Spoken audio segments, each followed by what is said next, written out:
Agarwal टफन glass India limited company के products काफ़ी ज़बरदस्त हैं बट फाइनेंशियल्स थोड़े से कंसर्निंग है।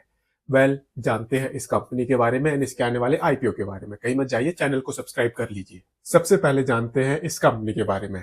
अग्रवाल टफन ग्लास इंडिया लिमिटेड ये कंपनी 2009 से इस बिजनेस में है एंड डिफरेंट वेराइटीज के जो ग्लासेस होते हैं उनकी मैन्युफैक्चरिंग करती है।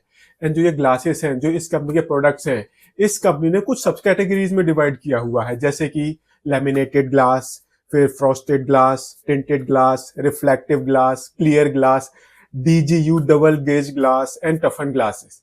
ये इस कंपनी के जो प्रोडक्ट्स हैं उनकी कुछ सब कैटेगरीज हैं एंड इन सब कैटेगरीज को इस कंपनी ने 3 कैटेगरीज में डिवाइड किया हुआ है: toughen glass, DGU and laminated glass.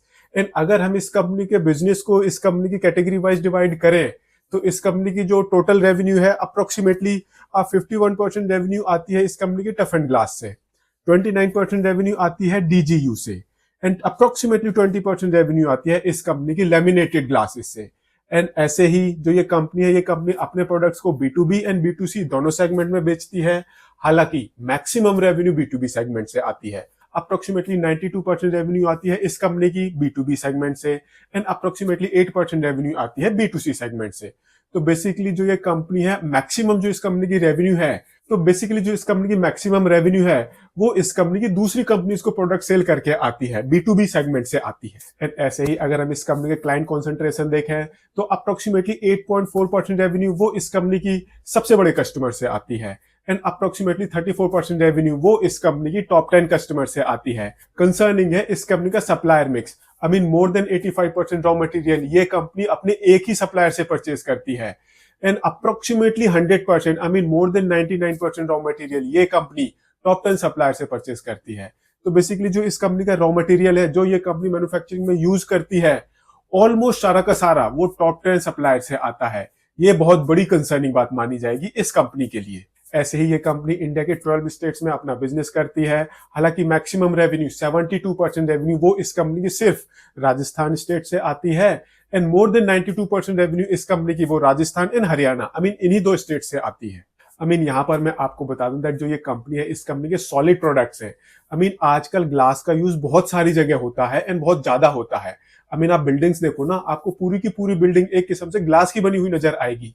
And ऐसे ही जो इस कंपनी के प्रोडक्ट्स हैं वो बहुत सारी जगह यूज होते हैं, बहुत सारी इंडस्ट्रीज में यूज होते हैं। तो प्रोडक्ट्स बहुत बढ़िया हैं, बिजनेस भी इस कंपनी का बहुत बढ़िया है, बट वो जो बढ़िया रोजी पिक्चर है वो इस कंपनी के फाइनेंशियल से एक किस्म से थोड़ी सी मिसिंग है। एक काम करते हैं, कंपनी के फाइनेंशियल्स देखते हैं। शुरू करते हैं एसेट बेस से। तो मार्च 2022 में इस कंपनी का टोटल एसेट बेस था 36 करोड़ रुपीस का। अगले साल 40 करोड़ रुपीस को क्रॉस किया है। मार्च 2024 में ये 51 करोड़ रुपीस को क्रॉस किया है एंड सितंबर 2024 तक ये 57 करोड़ रुपीस को क्रॉस करा है। अपवर्ड मूवमेंट है, लेकिन कोई इंकरेजिंग अपवर्ड मूवमेंट नहीं है। रेवेन्यू थोड़ी सी कंसर्निंग है बिकॉज मार्च 2022 में ये 35 करोड़ रुपीस के आसपास थी। अगले साल ये 40 करोड़ की है, 2024 में भी 40 करोड़ रुपीस की है एंड सितंबर तक इस कंपनी ने 23 करोड़ रुपीस की रेवेन्यू जनरेट करी है। तो 24-25 भी कोई ज्यादा अच्छी रेवेन्यू के हिसाब से हमें नजर नहीं आ रहा है। ऐसे ही अगर हम इस कंपनी का प्रॉफिट देखें, मार्च 2022 में इस कंपनी ने 50 लाख का प्रॉफिट कमाया था। अगले साल ये अप्रोक्सीमेटली 1 करोड़ रुपीस का होने वाला था, बट मार्च 2024 में इस कंपनी का जो प्रॉफिट है वो 8.68 करोड़ रुपीस का है एंड इस साल टिल सितंबर 2024 ये 4.54 करोड़ रुपीस का है। अब आप 23-24 को देखो, रेवेन्यू ऑलमोस्ट 40 करोड़ रुपीस की है दोनों सालों में, इनफैक्ट कम हुई है, बट प्रॉफिट 8-9 गुना बढ़ गया है। बहुत बड़ी कंसर्निंग बात है ये। ऐसे ही अगर हम इस कंपनी का ऑपरेटिंग कैश रियलाइजेशन देखें तो मार्च 2022 में ये नेगेटिव था 82 लाख रुपीस का। अगले साल जबरदस्त इंक्रीज हुआ है, ये 3.48 करोड़ रुपीस का पॉजिटिव हो गया है। मार्च 2024 में 5.51 करोड़ रुपीस का पॉजिटिव है एंड सितंबर 2024 तक 6 महीने में इस कंपनी ने अपने बिजनेस से 4.11 करोड़ रुपीस का कैश जनरेट कर लिया है।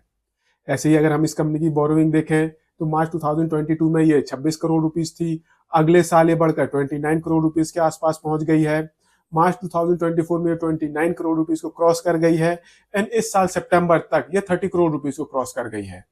इस कंपनी की जो फाइनेंस कॉस्ट है 2022 में ये 2.22 सीआर की थी, अगले साल 2.31 सीआर की है, फिर मार्च 2024 में ये 2.72 सीआर की है एंड इस साल के 6 महीने में ये 1.37 सीआर की है। ऐसे ही ये कंपनी अप्रोक्सीमेटली 36% के EBITDA मार्जिन पर ऑपरेट कर रही है एंड अप्रोक्सीमेटली 23% के पैट मार्जिन पर ऑपरेट कर रही है। EBITDA मार्जिन कंसर्निंग है बिकॉज 10-11% से इस कंपनी के EBITDA मार्जिन में एक सडन जंप आया है एंड ये 35% के आसपास पहुंच गए हैं। सो हमने इस कंपनी के बिजनेस के बारे में देखा था, कंपनी के फाइनेंशियल्स देखे। अब इन बिजनेस प्रोफाइल काफी अच्छा है, कंपनी के बारे में काफी रोजी पिक्चर दिखाता है, बट कहीं ना कहीं वो जो रोजी पिक्चर है इस कंपनी के फाइनेंशियल से मिसिंग है बिकॉज रेवेन्यू उस हिसाब से बढ़ नहीं रही है। प्रॉफिटेबिलिटी में एक सडन जंप देखने को मिला है, थोड़ा सा डाउट क्रिएट करता है। ऐसे ही जो इस कंपनी के EBITDA मार्जिन से सडनली बढ़ गए हैं, ऐसा हमें नॉर्मली कम ही देखने को मिलता है। सी आपका प्रॉफिट सडनली बढ़ सकता है, प्रॉफिट आफ्टर टैक्स वो बढ़ सकता है, बट अगर आपके EBITDA मार्जिन बढ़ रहे हैं दैट मीन्स कुछ ना कुछ तो, या तो आपने अभी एक्स्ट्रा ऑर्डिनरी परफॉर्मेंस अचीव करी है या फिर कुछ ना कुछ गड़बड़ है। इसके केस में थोड़ी सी गड़बड़ वाली चांसेस ज्यादा नजर आ रहे हैं। एंड अब ये कंपनी अपना IPO लेकर आ रही है, तो इस कंपनी का IPO चार्ट भी देख लेते हैं। ये कंपनी अपना IPO लेकर आ रही है 190.89 करोड़ रुपीस की वैल्यूएशन पर। 62.64 करोड़ रुपीस का IPO साइज है, पूरा का पूरा फ्रेश इशू कंपोनेंट है। 105 रुपीज से 108 रुपीज का प्राइस बैंड है। 1200 शेयर्स का लॉट साइज है। इस हिसाब से जो आपकी मिनिमम इन्वेस्टमेंट होगी ये होगी 1,29,600 रुपीज की। 28 नवंबर को IPO ओपन होगा, 2 दिसंबर को IPO क्लोज हो जाएगा एंड 5 दिसंबर को इस कंपनी की लिस्टिंग होगी। एंड इस IPO के थ्रू जो भी पैसे इस कंपनी के पास आएंगे उन पैसों का यूज करके ये कंपनी कुछ मशीनरीज परचेज करेगी, डेट को रिड्यूस करेगी, थोड़े से पैसे ये कंपनी वर्किंग कैपिटल की मैनेजमेंट में भी यूज करेगी एंड थोड़े से पैसे यूज होंगे जनरल कॉर्पोरेट पर्पसेस के लिए, IPO से रिलेटेड एक्सपेंसेस के लिए, जो ऑलमोस्ट हर IPO में होता है। तो अब क्वेश्चन आता है, क्या आपको इस कंपनी के IPO को सब्सक्राइब करना चाहिए या नहीं? तो यहां पर मैं आपको बता दूं, कंपनी का प्रोफाइल बहुत बढ़िया है, प्रोडक्ट्स भी काफी अच्छे हैं, बट ये कहीं ना कहीं वो अपनी अच्छी बातें इस कंपनी के फाइनेंशियल्स में थोड़ी सी मिसिंग लग रही हैं। प्रोडक्ट बहुत सारे हैं बट अगेन रेवेन्यू उस हिसाब से नहीं इंक्रीज हो रही है, तो ये थोड़ी सी कंसर्निंग बात है।